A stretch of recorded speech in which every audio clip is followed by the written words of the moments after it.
My name is Shawn Pratt. Grew up in Brooklyn, New York, Coney Island. I'm the youngest of 5 children. So when I came up to Vermont, it was a culture shock. So you have to adjust and change, because up here we don't do that stuff down in New York City.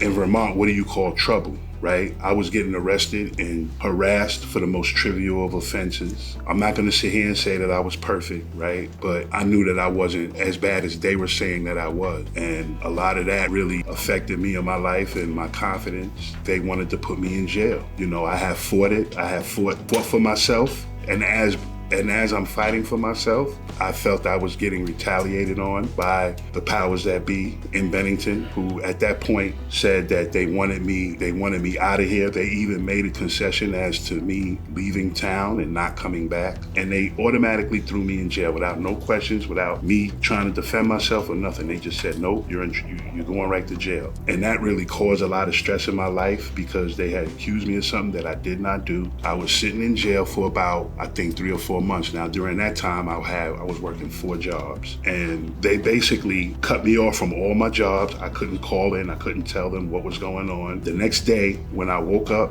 in a jail cell, it was all over the papers. It was all over the news. It was really stressful. I thought I was gonna die, to be honest. I was losing my hair, stressed out, and saying to myself, why am I here? There was even situations where the public defender was trying to get me to plead out, kept telling me, look, this is the plea deal, this is the plea deal. Kept coming to me with plea deals. And I kept telling them, no, why would I plea out to something that I never even did? I had to force my own counsel to believe me.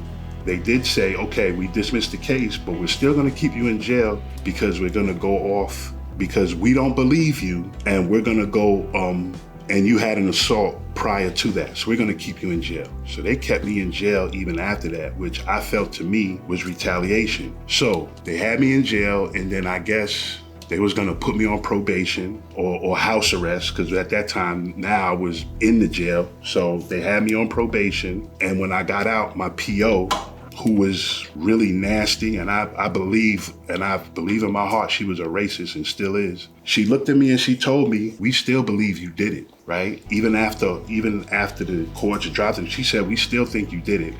And on my whole time on house arrest, they were basically harassing me, keeping tabs on me, would not let me go anywhere.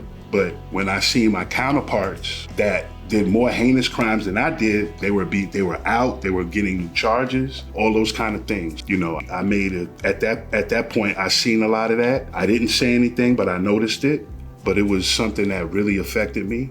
Because I was black, they looked at me in a certain way that wasn't right. Also, the state's attorney at that time also looked at me as a menace, as a bad person, as somebody that's not good for the community. They were told that I had underage girls in my apartment. So they came up to my apartment, knocked on my door, and they demanded to come in. And I looked at them and I said, do you have a warrant?